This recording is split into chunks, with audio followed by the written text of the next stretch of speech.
Según Génesis 47 del 12 al 27, durante la sequía en Egipto, José almacenó y preservó el alimento. Para subsistir, el pueblo tenía que venderlo todo y, por último, venderse incluso a sí mismos. Ese fue y ese es el precio por vencer. Dicho en palabras del profeta Amós en 8:11, He aquí vienen días, dice el Señor Yahvé, en los cuales enviaré hambre a la tierra, no hambre de pan ni sed de agua, sino de oír la palabra de Yahvé. Así también lo es en este tiempo del fin, donde conseguir el alimento para poder conquistar nuestra tierra, que es Cristo formado en nosotros, y entrar al reino en esta edad de tabernáculos, nos costará renunciar a todo, incluso nuestra propia vida, pero a cambio de nuestro todo tendremos su todo y reinaremos con él. Sean todos muy bienvenidos. Con ustedes, José.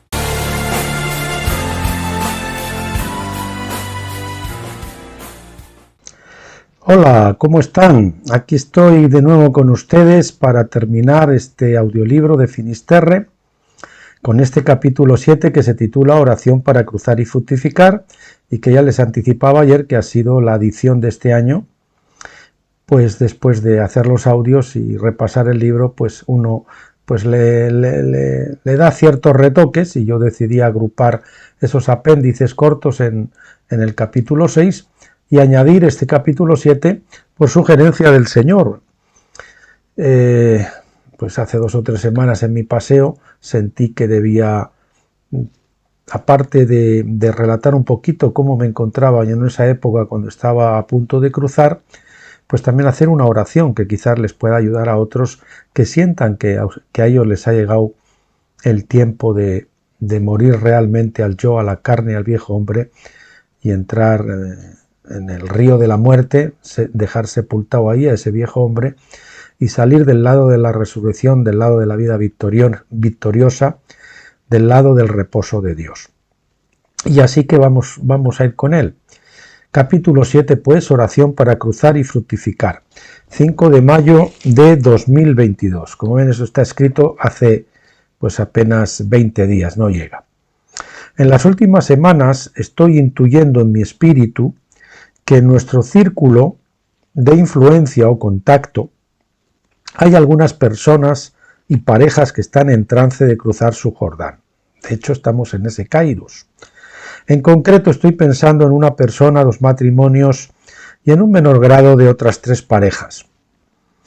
Aunque seguramente que habrá más, ¿no? Pero de las que yo suelo mantener contacto, pues me intuyo que hay una serie de personas que están listas ya para este trance.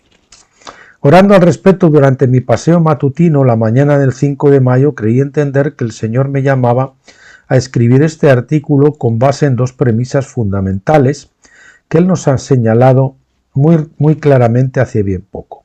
Primeramente, que estamos en el kairos de cruzar el Jordán, y en segundo lugar, en el kairos de la fructificación. Personas que el Señor nos ha tenido en la cueva durante años, pues nos llega la hora de dar fruto, porque el fruto viene pues con la madurez de tabernáculos, de la paternidad, porque tabernáculo significa la madurez, la paternidad, así como Pentecostés pues serían los jóvenes y la Pascua serían los hijitos que dice Juan, ¿no? Las 3 categorías: hijitos, jóvenes y padres. Así como Abraham, Isaac y Jacob, viéndolos en conjunto, pueden entenderse como árboles individuales en periodo de formación, crecimiento y disciplina hasta su fructificación en tribus o como pueblo, es decir, como cuerpo, así también lo es ahora para los pioneros que ya hace tiempo cruzaron su Jordán. Es decir, el Señor ha tenido en formación a una serie de personas. Ya saben que primero pues fue Abraham, Isaac y Jacob, pero las tribus no vinieron realmente hasta Jacob. Y entonces pues Jacob representa la disciplina del Espíritu Santo, la persona que entra en madurez y en la última etapa, y por lo tanto pues es la hora de dar frutos, ¿no? Ya no es el tiempo de los Josués y Calés o de unos pocos que ocasionalmente han logrado cruzar, espían la tierra y regresan y esperan para volver a cruzar con el resto, como les ocurrió a ellos. Ahora los sacerdotes están ya parados en el lecho del río, sobrellevando en sus hombros la carga para que los demás crucen al otro lado, y poco a poco algunos van entrando en modo de cruce, como diríamos ahora en términos tecnológicos, en modo de cruce. Estos pioneros, otrora solitarios, están fructificando. Cuáles árboles empiezan a dar fruto, sus vástagos empiezan a retoñar y su árbol, hasta ahora solitario, vislumbre ya su pequeño bosque en derredor. Viene algo así como lo que pasa con las palomitas de maíz, que tardan en saltar, pero cuando empiezan a explotar lo hacen casi todas a un tiempo. Es decir, hubo algunos Josué y Calés que en su espíritu ya cruzaron al otro lado, saben lo que es la muerte, la sepultura y la resurrección, y vieron, degustaron en cierto modo la tierra prometida, pero el Señor los ha traído a esperar por el resto, y ahora pues ellos han estado durante mucho tiempo esperando, pero alrededor de ellos se han conformado algunas personas que les llega el tiempo de cruzar, ¿no? Y van a empezar a hacerlo pues como las palomitas de maíz, que tardan, pero una vez que empiezan a explotar van todas seguidas. Eso algo así me lo imagino yo. Si usted está leyendo estas líneas, se identifica con este tiempo oportuno y cree que le llegó su turno de cruzar, acuda al tribunal divino solicitando el oportuno socorro para este trascendental paso. También nosotros debemos acudir como cuerpo a modo de matronas que asistan en estos partos. Para ello proponemos la siguiente oración. Padre Celestial, vengo a ti en el nombre de Jesús y cubierto con su sangre. Reconozco mi extenuación, confusión y extravío durante muchos años en el desierto pentecostal. Y hablaremos del desierto pentecostal un poquito más abajo, por eso esa nota ahí con el número 1. Reconozco mi cautividad y que tuya es la justicia y mía la confusión de rostro, como oraba Daniel en su cautiverio babilónico, Daniel 9, capítulos 7 al 8. Si ustedes repasan las oraciones de Daniel, la verdad que serían un modelo ideal también, porque no tiene que ser esta oración con palabras idénticas, sino con las suyas propias. O si quieren hacer las suyas, pues lo pueden hacer, pero es simplemente una orientación. Reconozco que lo que tengo no es la vida victoriosa y abundante de paz, gozo y amor que las Escrituras y Dios nos invitan a alcanzar. Reconozco que permanecer en Pentecostés es servirte en la fuerza de la carne del viejo hombre, es llevar una vida anímica en la esterilidad de las obras muertas, la religión y el humanismo. Reconozco que la piedad religiosa es fingida o afectada. Reconozco que el paisaje que me ha circundado todos estos largos años, salvo excepciones, no se puede decir que sea el de una buena tierra que fluye leche y miel, sino el de un seco desierto de esterilidad, desánimo, frustración, desencanto, depresión, incredulidad y quejas. Parece que algo no está bien en mí, no en ti, ni en los demás, ni en las circunstancias, sino en mí. Me siento como Jeremías en el libro de Lamentaciones capítulos 2 y 3 y no me queda más remedio que gritar con todas mis fuerzas junto a Pablo cuando al final de Romanos 7 tuvo que contarse por muerto para poder entrar en la vida victoriosa de Romanos 8, es decir, gritar junto con Pablo, miserable de mí, ¿quién me librará de este cuerpo de muerte? Romanos 7, 24. Sí, camino arrastrándome como con un cadáver putrefacto, mi cuerpo de muerte atado a mí mismo, y no puedo desprenderme de él por mis propias fuerzas. Ese es el cadáver, la carne del viejo hombre, que mientras no muera, pues en realidad somos inmundos, porque estamos tocando un cadáver que es el cadáver propio, el nuestro, y debemos deshacernos de él. Pablo usaba la imagen aquí de esos prisioneros a los que les castigaban atándoles un cadáver a ellos hasta que morían. Imagínese el horror de estar atado a un cadáver mientras ese cadáver se está haciendo putrefacto, ¿no? Se está pudriendo. Pues algo así es lo que esa imagen a la que alude Pablo. He tomado o tomaré esos ungüentos, es decir, revelaciones de lecturas y oraciones que los hermanos que me han precedido me han recomendado para ser ungido para la sepultura y ayudarme a entender este momento o proceso espiritual en mi vida, de cruce de la vida a la vida abundante, de la vida con minúsculas a la vida abundante con mayúsculas de Juan 12:24. El Señor dijo: he venido a tengáis vida y vida abundante. Nos está hablando no solamente de la vida inicial, sino de esa vida que viene después de entrar en el reposo de Dios. Y bueno, pues si usted está en trance y es la hora y el Espíritu le está diciendo que es su hora de cruzar, pues seguramente que usted tendrá a su alrededor o ha tenido algún hermano que ya ha pasado por aquí y que le ha recomendado ciertas cosas, ciertas lecturas, le ha dado ciertos consejos que puede seguir. Ese es su José de Arimatea, el José de Arimatea que ha puesto ahí para ungirlo para la sepultura.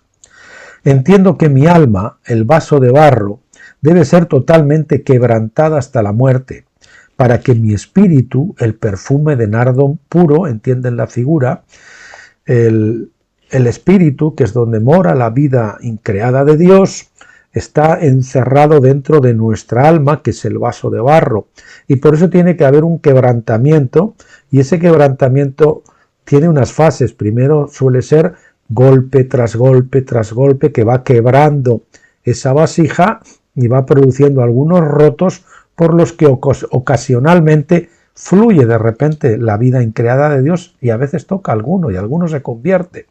Eso es cierto. Pero lo que el Señor quiere es que el vaso sea roto completamente y sea derramado. Eso suele venir con una crisis final, que seguramente es la crisis del Jordán, que alude a cuando estamos participando de la pasión, la muerte, la sepultura del Señor. Estamos participando de esas experiencias en el grado que el Señor nos permite a nosotros participar en ellas. A cada uno sabe el grado que el Señor le tiene que dar. Y entonces, pues eso suele ocurrir así. Para otras personas a veces ocurre al contrario. Primero viene un golpazo terrible que lo deja seminoqueado y después una serie de años el Señor le va dando golpe tras golpe tras golpe hasta que llega a entender por revelación pues eso, lo que es el viejo hombre, y que ese viejo hombre no puede continuar adelante, que tiene que hacerse a un lado y que tiene que venir Cristo. Y ese es el cruce del Jordán. Padre, toma pues esta oración, bueno, y con la figura maravillosa que se dice aquí en Juan, ¿no? El perfume de nardo puro, entonces, que estaba antes constreñido, cercado ahí en nuestro espíritu, rodeado por nuestra alma, la vasija de barro, pues ahora fluye e inunda toda la casa. A nosotros el Señor ya no está solo en la azotea de invitado, sino que el Señor ya toma control de toda la casa. Nosotros nos hemos quitado del asiento de conductor donde llevábamos al lado al Señor y nos hemos metido en el capó, o le hemos dicho: por lo menos, Señor, déjame, si no ir en el capó, por lo menos ir de copiloto, pero toma tú el volante. Ahora sí, nos hemos hecho a un lado y es el Señor el que realmente toma las riendas y va a conducir. Y entonces, pues también, al derramarse ya por toda la casa, también fluye hacia otros con mucha mayor libertad. Padre, toma pues esta oración como mi declaración de impotencia, de dimisión, de rendición. Ya no puedo ni quiero servirte más en mis fuerzas, como aquel que solo ha oído de ti, sino como aquel que puede verte o conocerte con sus propios ojos y no solo por referencias. Job 42:5.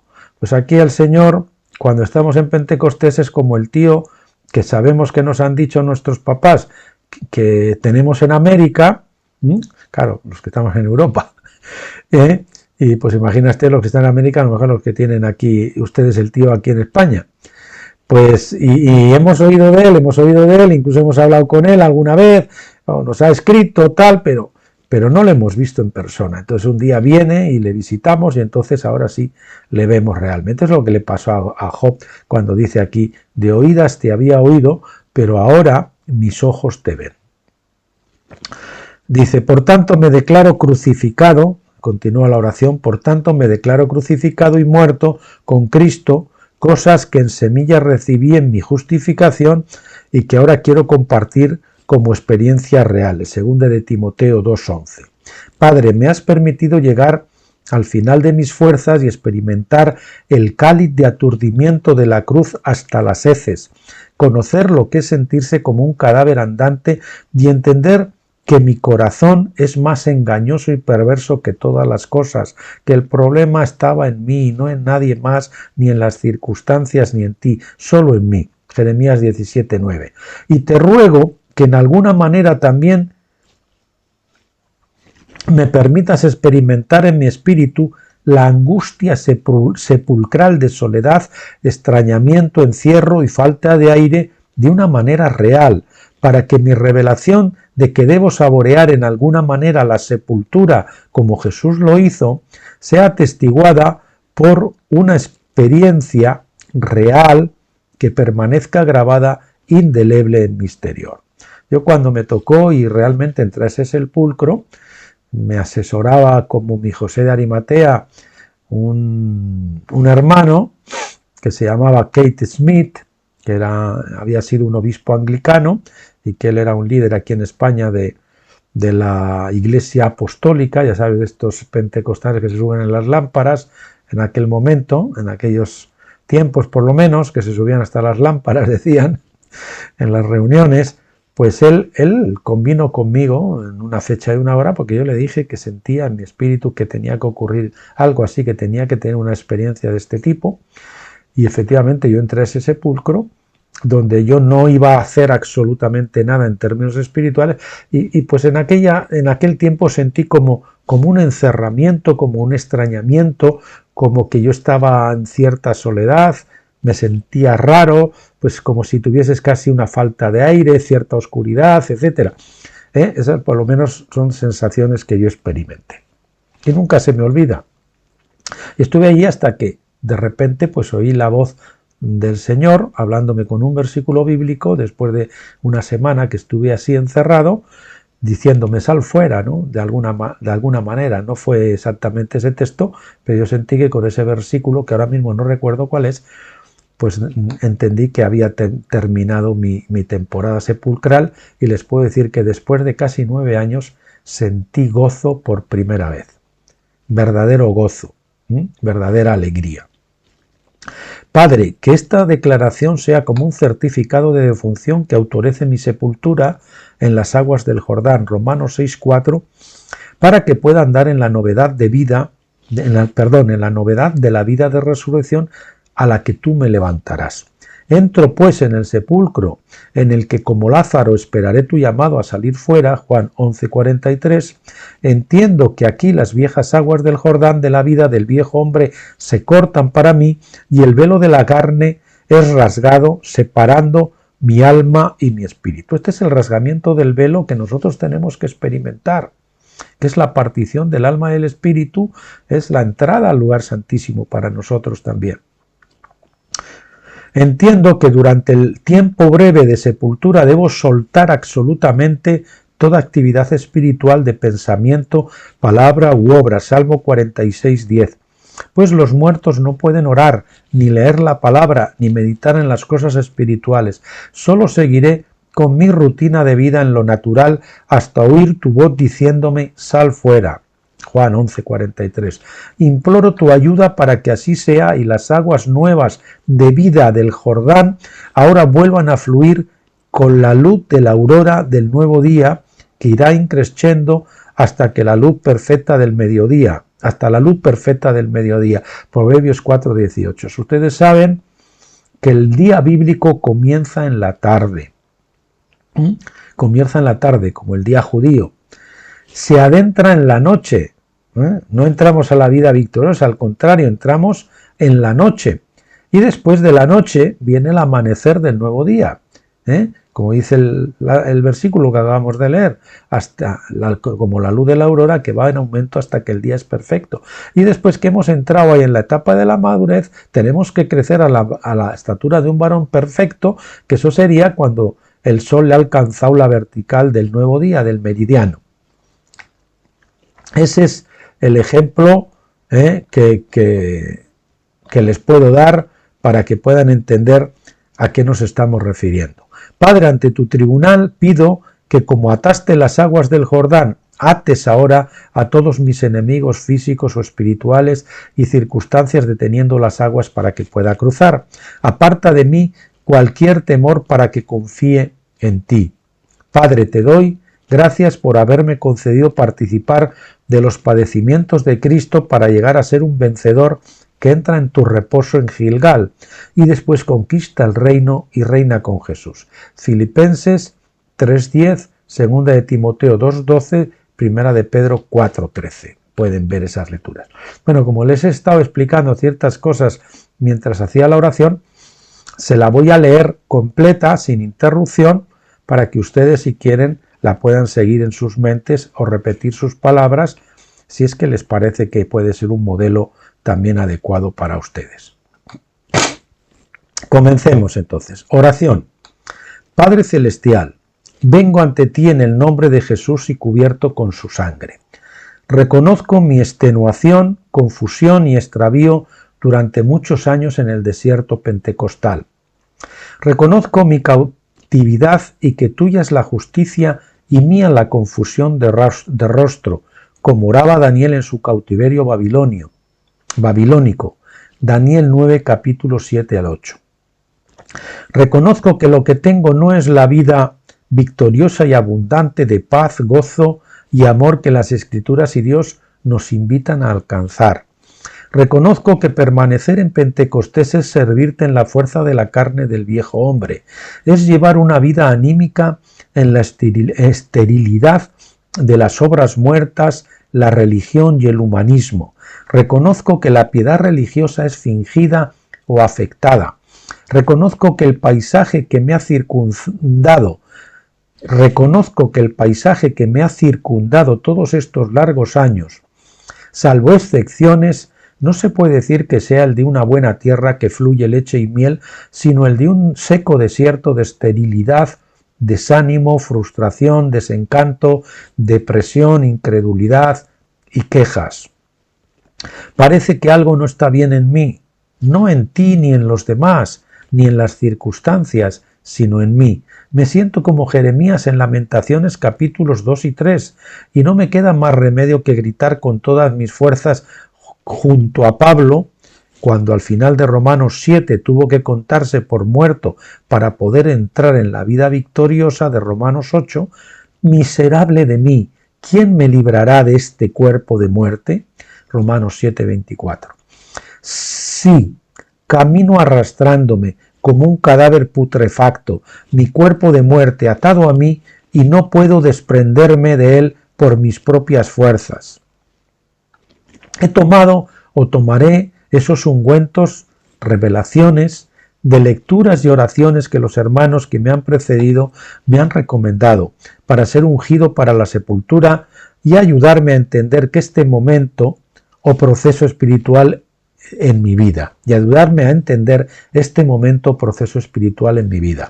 de cruce de la vida con minúsculas a la vida abundante con mayúsculas.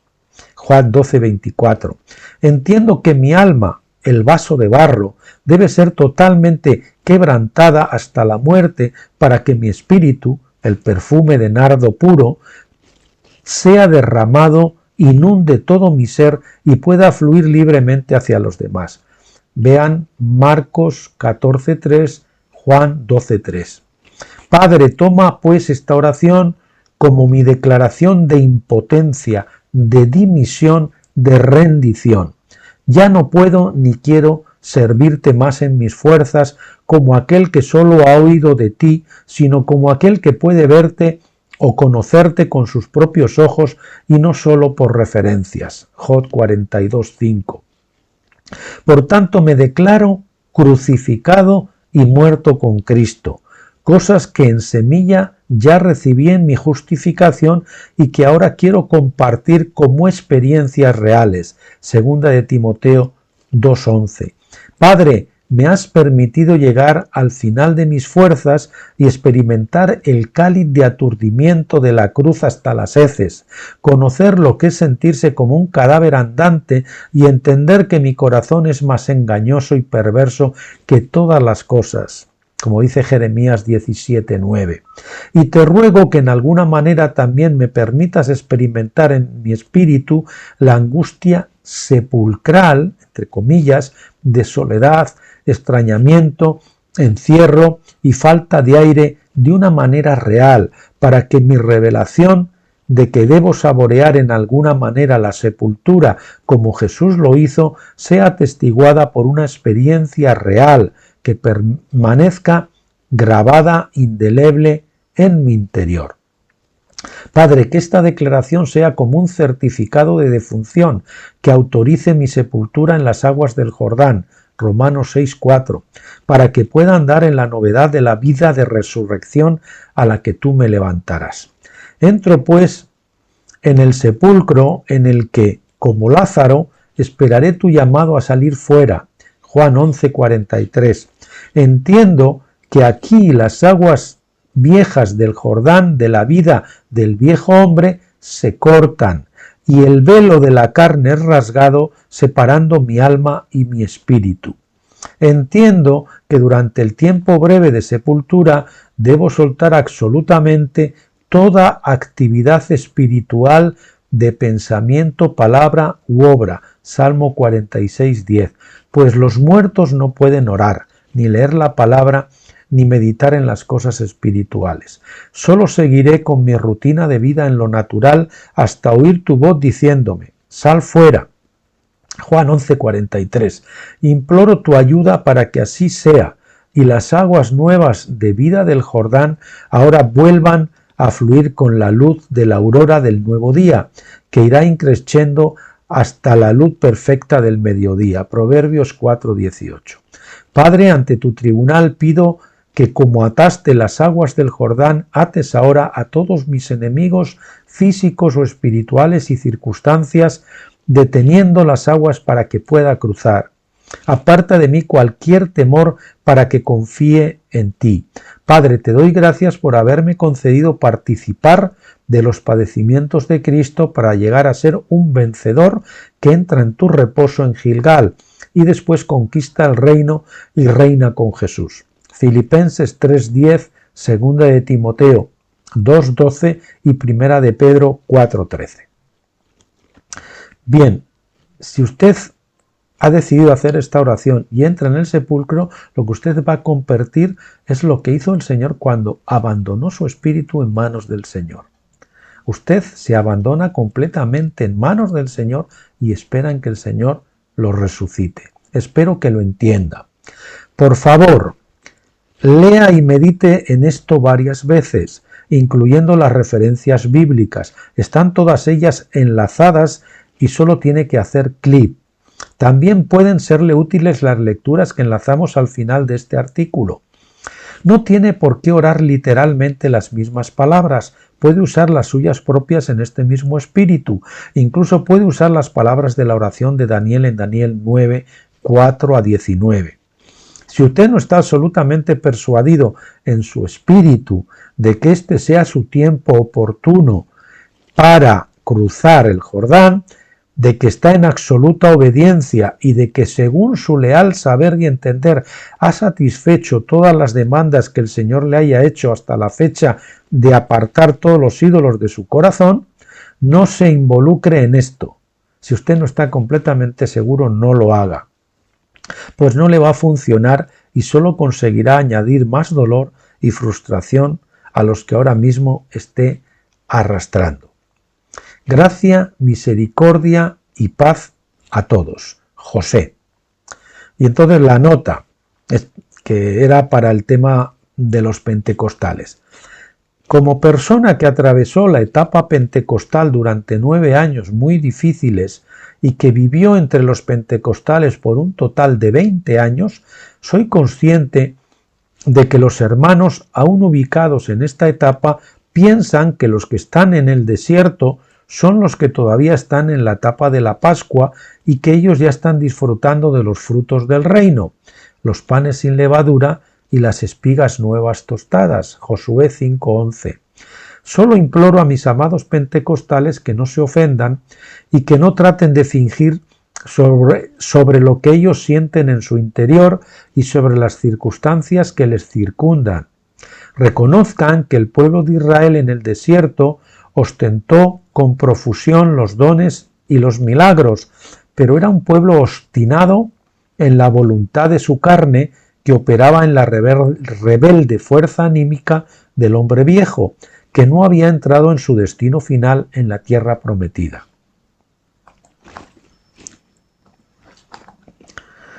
Este libro no va contra el pentecostalismo, pues es una fase de nuestro crecimiento personal y como iglesia ineludible para alcanzar la fase final de Tabernáculos.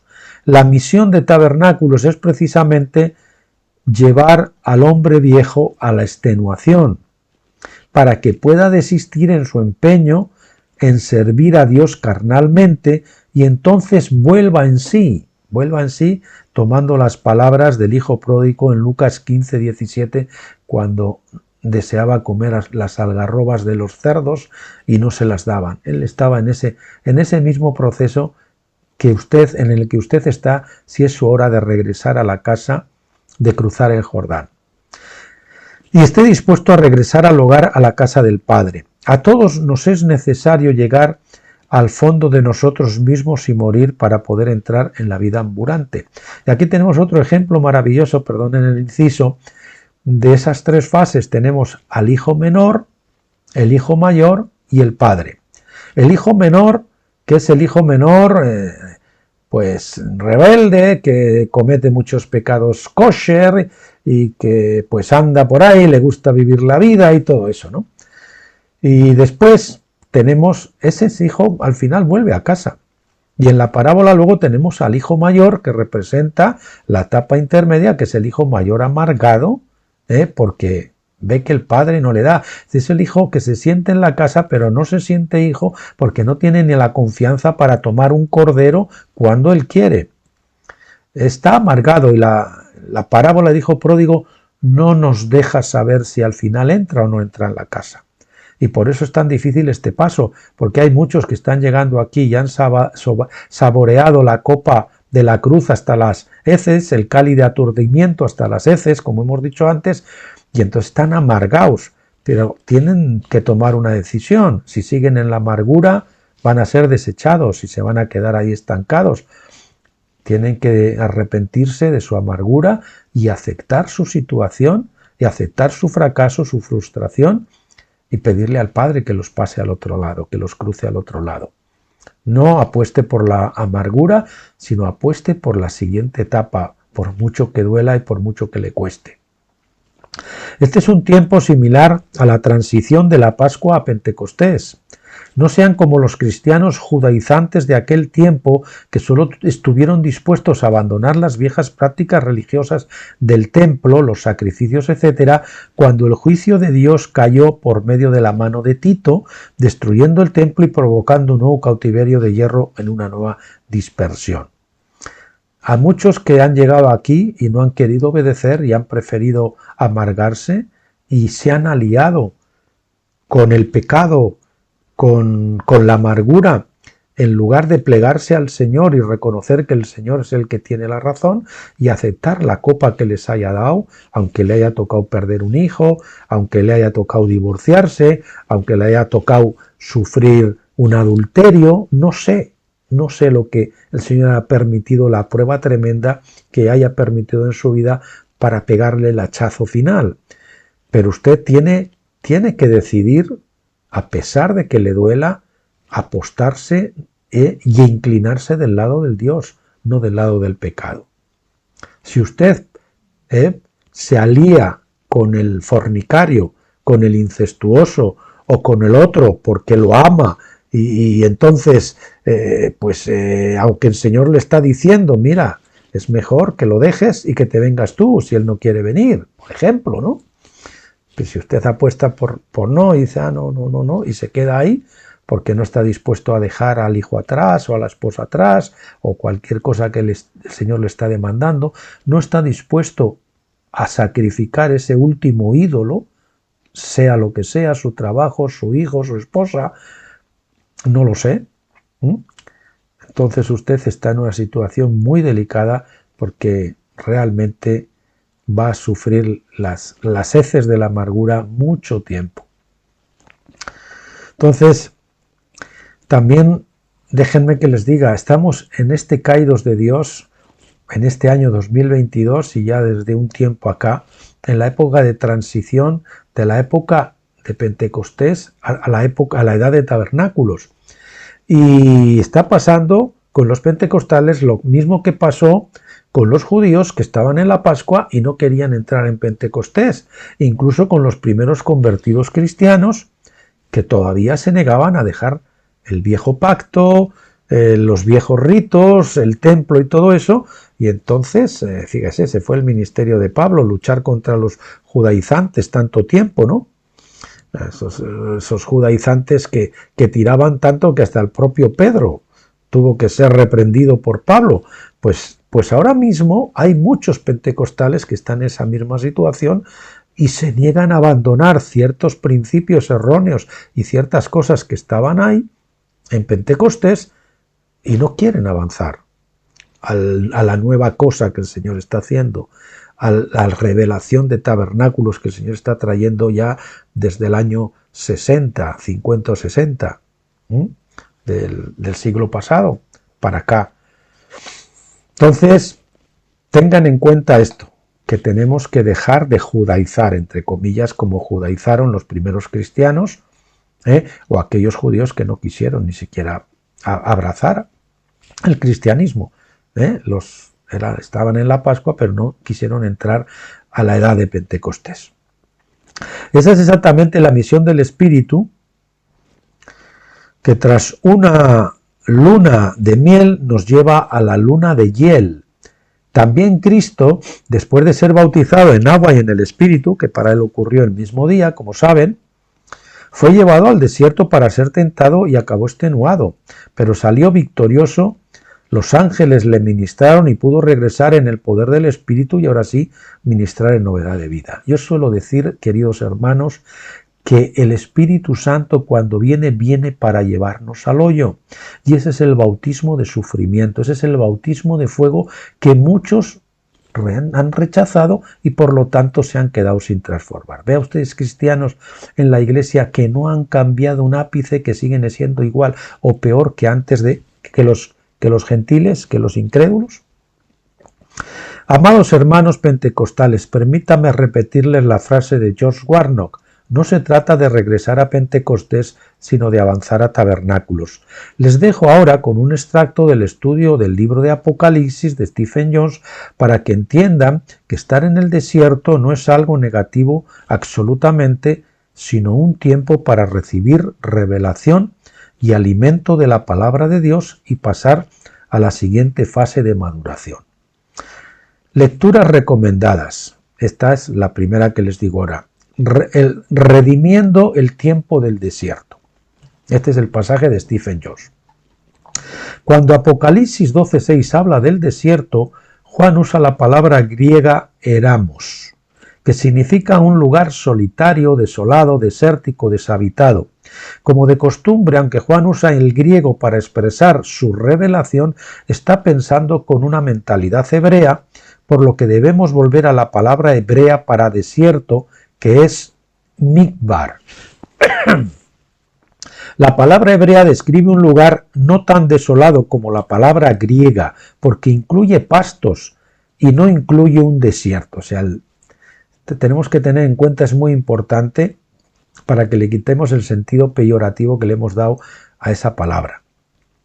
Así que el desierto al que huye la mujer no es un escenario como el Sáhara, con dunas de arena estériles de forma que forma el viento al soplar. Es un pasto, o si quiere un páramo, donde hay pástamos, donde ella puede ser alimentada o nutrida. Apocalipsis 12:14. La principal superposición entre el concepto hebreo y griego es que es un lugar donde ella puede estar sola mientras crece y gana fuerza. El Señor nos lleva solos al desierto para ser tentado. Por eso ni nos gusta estar rodeado de gentes. Para ser probados por el diablo, para ser alimentados, para que tengamos revelación de la palabra a través de las experiencias del bautismo de fuego. La palabra hebrea mikbar se usa en 1 Samuel 23:14. Dice así: y se quedó David en el desierto, mikbar, en las fortalezas, y permaneció en la región montañosa en el desierto, mikbar, de Zif. Y Saúl lo buscaba todos los días, pero Dios no lo entregó en su mano. En la traducción griega, la Septuaginta, mikbar se traduce como eramos, lo que demuestra que eramos es la forma griega de expresar el concepto hebreo de mikbar. ¿Por qué esto es tan importante? Mikbar es un sustantivo que se deriva de la raíz de la palabra dabar, la forma verbal. Según los expositores hebreos, la palabra dabar significa hablar, pero implica una conducción de la palabra hacia un territorio nuevo e inesperado. Es decir, somos conducidos en este tiempo de desierto por la palabra a nuevas cotas de espiritualidad. Así leemos en Mateo 4:1. Entonces Jesús fue llevado a nago, es la palabra, zarpar, lanzar, empujar. Creo que la Reina Valera traduce, fue empujado por el desierto, por el espíritu al desierto, para ser tentado por el diablo. Y déjenme otra vez un inciso. Nosotros estamos, mientras estamos en Pentecostés, luchando con los demonios para echarlos, y resulta que el Señor es así el Señor que nos ha echado en manos de ellos para que nos zurren, entre comillas, para que aprendamos, para que tengamos revelación, es decir, para ser tentados, probados. Esos son, ¿cómo se dice?, los coach, los entrenadores del Señor. Así que no se preocupe, que la mejor liberación es muerto el perro, se acabó la rabia, y eso viene con el cruce del Jordán, porque cuando usted ya no está carne, ya no tiene carne, ya ha entrado en la vida de resurrección, pues el espíritu, el demonio no tiene base para atacarle, entonces los demonios ya ni le molestan. El desierto mismo es el lugar donde uno es impulsado por la palabra y por el Espíritu para recibir alimento de la palabra o revelación de Dios. David experimentó esto mientras estaba siendo perseguido por Saúl. La mujer también es perseguida por la iglesia de Saúl, huye al desierto no solo para protección, sino para recibir una revelación divina de la verdad. Por lo tanto, el desierto no es tiempo perdido. Si alguien le dice, usted está pentecostal, usted está en el desierto, no lo está diciendo de forma peyorativa. Es un lugar donde usted está siendo tratado, protegido, pero al mismo tiempo alimentado con la revelación de la palabra. Ni es un mero calabozo o jaula donde nada se logra. El desierto es un lugar de crecimiento espiritual y experiencia en aprender a escuchar su voz. Nadie puede aprender a escuchar su voz, a discernir su voz, si no es en la soledad del silbo apacible, ¿verdad? Para recibir la revelación de la palabra. Su voz es la que nos revela. Por eso, por mucho que le digan los demás, mientras el Señor no, por mucho, que les digamos a los demás, mientras el Señor no les hable, no van a reaccionar, porque les falta la fe que va incorporada con la palabra de Dios, para poder tener el poder de cumplir esa demanda que el Espíritu le está haciendo. La mujer en Apocalipsis 12 es perseguida por el dragón en las señales celestiales, pero en la tierra. La realidad práctica es que la Iglesia romana persiguió a aquellos que reclamaban a Sara como su madre espiritual. Es decir, en este tiempo de Pentecostés ha sido la Iglesia romana que ha estado persiguiendo a los vencedores, ¿verdad? Primero el Imperio Romano y después la Iglesia romana. Este es un paralelo directo a Saúl persiguiendo a David, porque Saúl fue coronado en Pentecostés y es un tipo de la iglesia corrupta en rebelión contra Dios. Esto ya lo vimos también en uno de estos días de atrás, cómo Saúl representa los 2000 años, los 40 jubileos de la edad pentecostal que van hasta 1993 desde el aposento alto. Y representa pues esa iglesia leudada, esa iglesia que tiene dones, esa iglesia que profetiza como lo hizo Saúl, Saúl también entre los profetas, y esa iglesia que al final de Pentecostés, que es la Odisea, la etapa de la Odisea, es una iglesia que incluso está consultando a divinos y a cosas así, ¿no? Y que está siendo molestada por espíritus malignos como Saúl. ¿Por qué? Porque está al final. Entonces, tenemos que salir de la Odisea, señores, y entrar en la edad de tabernáculos. No obstante, Dios usa este tiempo en el desierto para traer revelación de la palabra mientras construye su nuevo templo. Y este principio se aplica a cada persona que alguna vez ha sido conducida al desierto para recibir capacitación adicional. Este fue también el tema de mi libro El propósito del desierto. Entonces, en segundo lugar, les recomiendo que lean, porque se van a sentir reflejados si es su hora de cruzar, el libro de Lamentaciones de Jeremías, especialmente los capítulos 2 y 3. Yo me sentí muy identificado en esos momentos con estos pasajes. Les invito a consultar la etiqueta del blog Manantiales en el Desierto, donde tienen varios pasajes que les invitan a descansar en Dios, a dejar de obrar, etcétera, etcétera. Y también la etiqueta del blog Hacer Nada. Qué difícil es estarse quieto y dejar que el Señor haga las cosas, ¿verdad? Y después el libro que estamos leyendo, lógicamente, que es Finisterre al borde del Jordán. Bueno, y esto ha sido todo. Déjenme que hoy, por ser el último día, yo mismo haga una oración para presentarle esto al Señor y para que pues la gente pueda ser bendecidos a través de la lectura de estas páginas de este audiolibro. Y les ruego que, si usted ha sido bendecido por él, que ore para que el Señor lo use. Padre, te doy las gracias por este tiempo que he pasado con mis amigos de Internet, compartiendo esta revelación tan maravillosa que tú me diste y que sigue viva y fresca en mi espíritu como el primer día.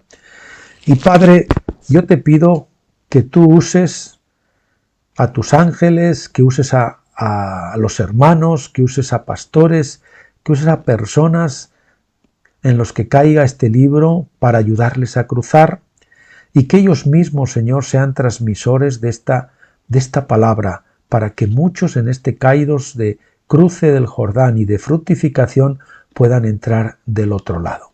Padre, en tu nombre poderoso, bendigo a todas las personas que puedan estar leyendo este libro o escuchándolo a través de los vídeos para que sean ricamente bendecidos, que tú abras sus espíritus y que apartes, Señor, toda resistencia del maligno, que mientras lo lean o lo escuchen sean cubiertos con tu preciosa sangre y no sean disturbados por nada ni por nadie. Que tu revelación, Señor, a través de tu espíritu, haga carne estas palabras en su corazón y por ellas, por medio de ellas, puedan tener esta revelación del cruce del Jordán, de su muerte, sepultura y resurrección del otro lado. Te lo pido, Padre, en el nombre de nuestro precioso Señor Jesucristo. Amén. Bueno, pues nos vemos en el siguiente vídeo, que no sabemos cuál va a ser, probablemente sea ya algún vídeo para nuevos creyentes. Y tal vez sean los libritos, los folletos de Stephen Jones para nuevos creyentes. Hasta la próxima. Bendiciones.